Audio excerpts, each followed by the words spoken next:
Delighted on this episode of Words, Images, and Worlds to be talking to author, creator Ed Erdelac. Ed, thank you for joining. Thanks for the invitation, Jason. I'm happy to be here. Glad to have you. Glad to have you. I'll mention a couple of worlds here, the worlds of Lovecraft and Cthulhu being one of those, and you also craft in the world of westerns, Western horror, some nice mingling of genre.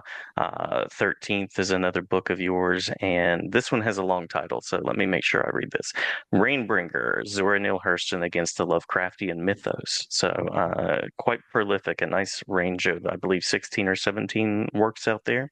Yeah, 17. Thank you. I just finished the Chili Bean Joss was the last one out. That was the 17th.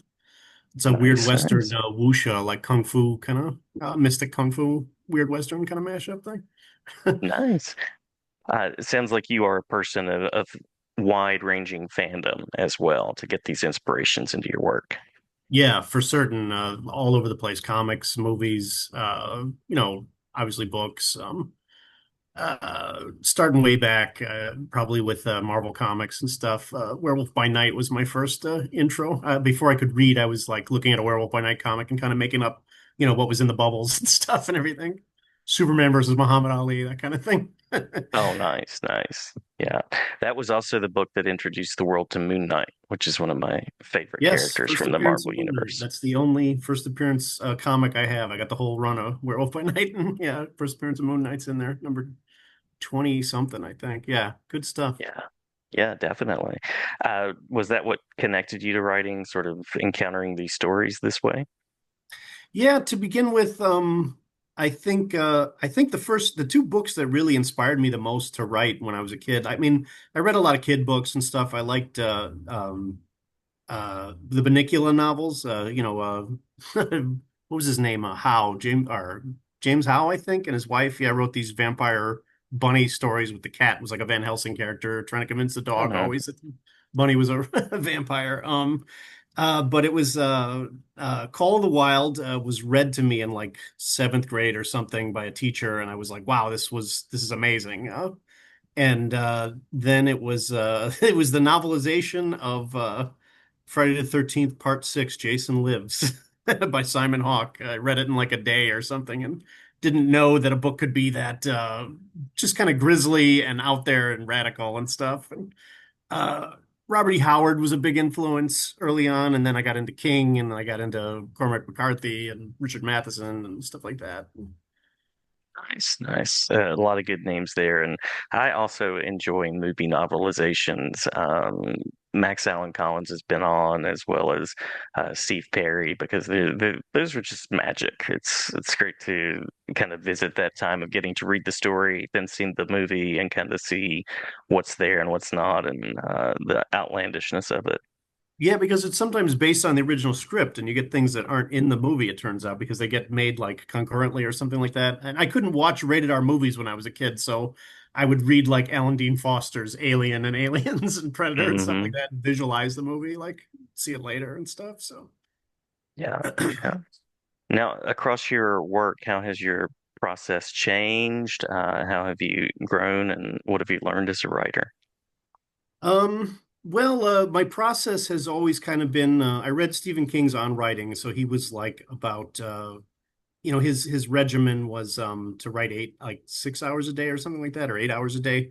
Um 3 in the morning or 4 in the morning and 4 at night. And then I had a meeting once with I met Joe Lansdale once, the writer, and Oh, nice. he Yeah. suggested that writing is like a muscle that you have to work, otherwise it entrophies. So it is like a daily workout and everything. So I had a full-time job and everything, so my writing process was 2 hours in the morning and 2 hours at night. And the 2 hours in the morning was usually revising what I wrote the night before and everything, going over it and then writing as much as I could before I had to pick up my kids or something like that. And over the years, my schedule has gotten wacky, so my writing has kind of had to evolve. My schedule has kind of had to evolve according to, you know, my real life. My Batman persona has to conform to my real life persona and everything. So, Mhm. so there's that. But as a process, I just have always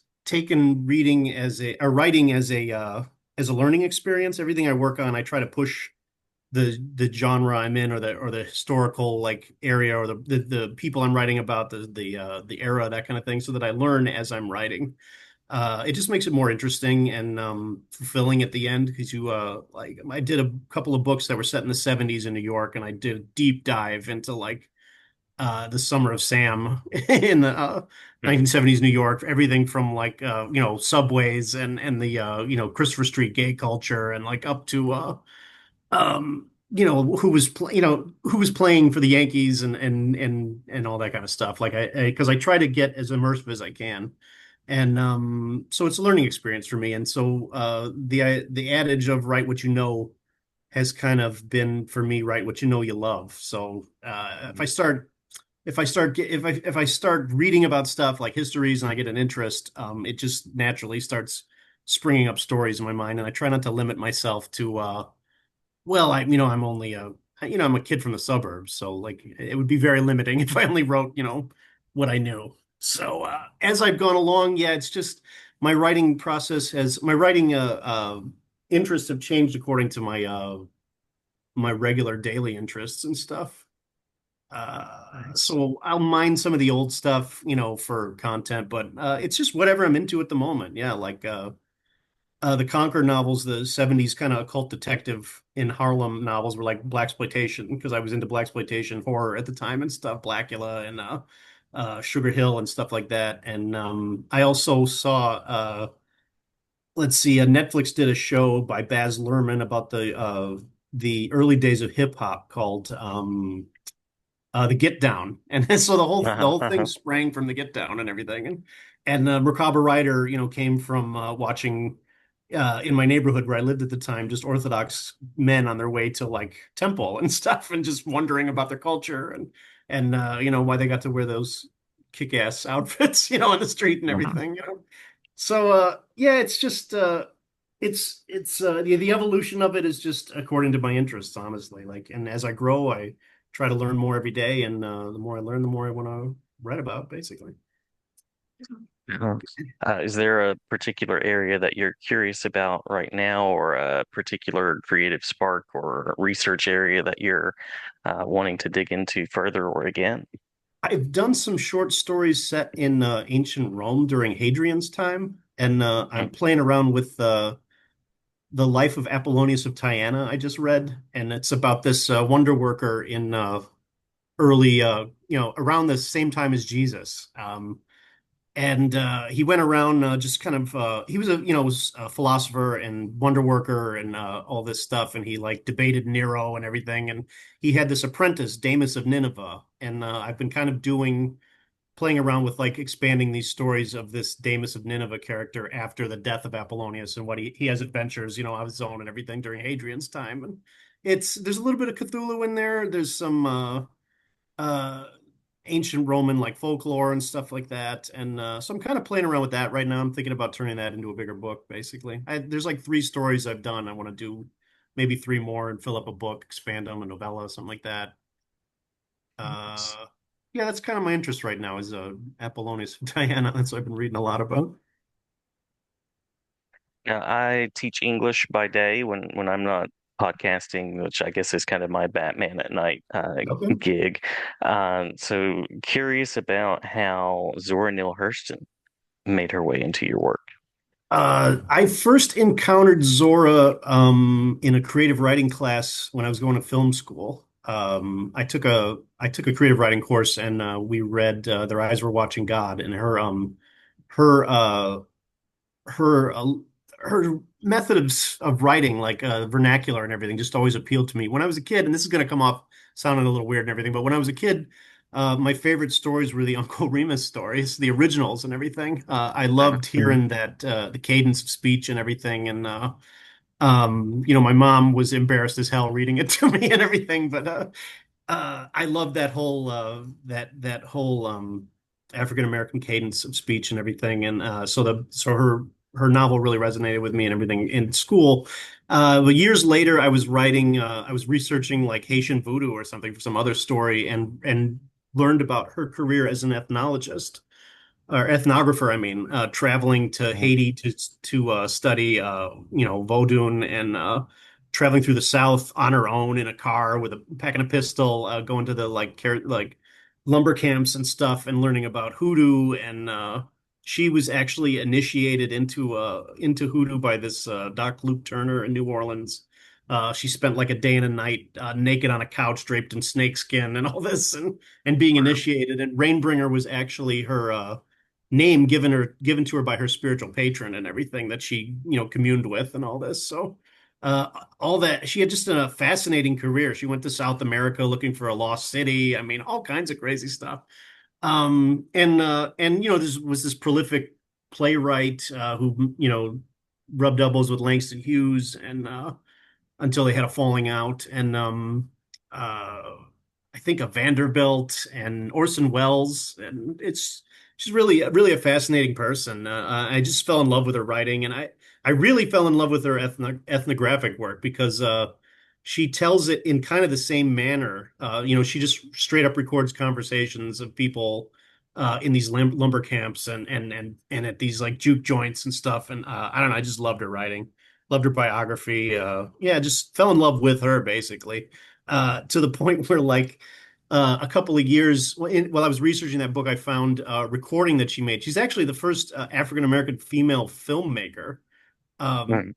She filmed these baptisms along the river in I think Georgia or something like that, or South Carolina, and these kind of church African American church like ceremonies and stuff. And so there's actually a recording of her singing that's on YouTube and everything. And it was like, man, hearing her voice and everything, like kind of raised the hackles on my neck and everything. It was just, I really fell in love with the woman through her writing. She's just such an interesting person. And it was cool. She has so many gaps in her story that a person like me, I love alternative history, and there's so many gaps you can fill in with just weirdness. That's what I pretty much did. It was definitely a celebration of her. Just like a fan letter, basically a big long fan fiction for Zora Neale Hurston. Love it. Yeah. That's a cool linking of history. And I've also found her interesting, just being somebody that was into anthropology and did these amazing academic journeys. And yeah, there's lots there that you shared that I was not aware of. So yeah, fascinating person. And I can see how you would bring her into mythos. And I'm also a fan of her recorded mythology too. So just wanted to share some mutual appreciation there. Yeah, excellent, excellent. I got to a couple of years ago at the big Lovecraft Festival in Providence, Necronomicon. I got to moderate a panel on Zora Neale Hurston. I was really like honored, like uh, really cool to be invited to do that and everything. It was really a cool experience, and just to tell people about her. I love like spreading the gospel of Zora to like anybody that'll listen, Mm, pretty much. yeah. Yeah. Well, anything that you'd like to say about how you're expanding now creatively, what we can expect next from you, and anything along those lines that we haven't touched on? I'm actually going back to, I first moved out here to Los Angeles to do screenwriting. I did one independent feature film back in 2009. It's on Amazon Prime, the whole deal. I recommend the last half hour of it. It's pretty good. The rest of it, I was learning my way along. But I shot sequentially, so the last half hour is the best part. Um, so I'm kind of trying to get back into screenwriting and filmmaking. So the next thing I'm working on is actually I'm in the midst of working on another screenplay after having I did a dozen or so, and then I kind of shut the door on that and went to novels. So I'm trying to go get back into filmmaking right now. So I'm doing this kind of a or urban horror mashup of uh, um, it's like a hip hop slasher with uh, based on the Master of the Flying Guillotine Oh, movies, nice, basically. nice. Yeah, so that's kind of what I'm messing around with now. And I said that Cool. Apollonius book, I think I'm going to work on maybe another Van Helsing. I want to try to branch into something a little bit um, less supernatural, less ghoulies and stuff. I've been working on a Billy the Kid novel for a long time. I'm thinking about going back to that. And, uh, yeah, I don't Nice. know. I don't know where I'm going to go from then. I'm excited to see where I do go, wherever it is. And that Amazon Prime film is Meaner Than Hell, is that right? That's the one, yeah. That is the one. But yeah, it's got some good stuff in it. I'm proud of it. But Yeah, yeah. I imagine that writing for film is very different and requires a different process and approach. I personally find it much more limiting than like you can expand and go any direction in a novel, or in a fiction work. In prose, you can just follow your train of thought wherever it goes and stuff. And I find screenwriting a little bit constrictive, but it also pushes your creativity because you're trying to tell a story with less words and more visually. And yeah, it's a challenge, and I'm just trying to keep myself on my toes in terms of creativity. So I'm excited to get back into it. Yeah, yeah, I appreciate that. I like that, and I tend to appreciate people who work in different worlds and have a variety of approaches. So, uh, appreciation there as well. Thank you, thank you. Yeah. And Richard Well, Matheson is kind of my sorry, I was about to say like I no, think you're I kind good. of You're pulled good.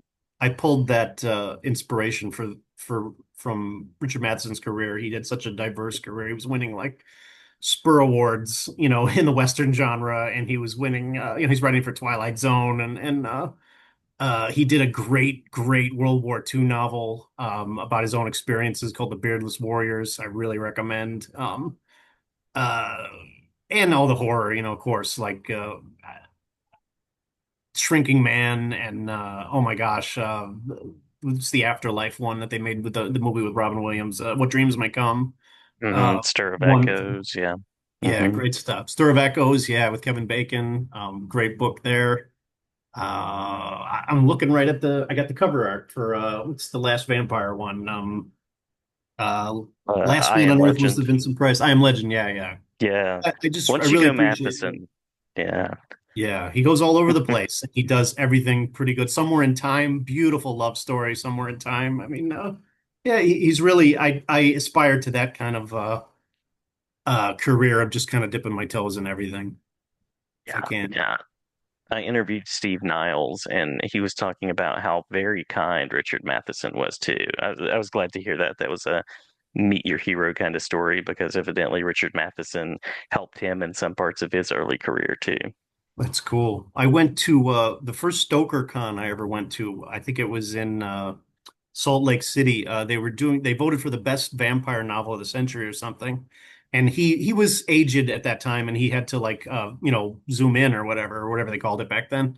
But they gave it to I Am Legend and he was like, thank you. I'm not really sure where I got this because he didn't consider it a vampire novel and everything, and I really personally think Anne Rice should have got it, but it was really cool to hear him talk, and he was very humble and very gracious, and yeah, very like, I'm not sure I'm getting this, but thank you.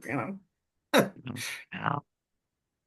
Well, where might we go to find out more about your work, to follow along, convention spaces, online spaces, anything like that that you'd like to Uh, mention? I'm all over the internet. If you could spell my last name, you can pretty much find me almost anywhere.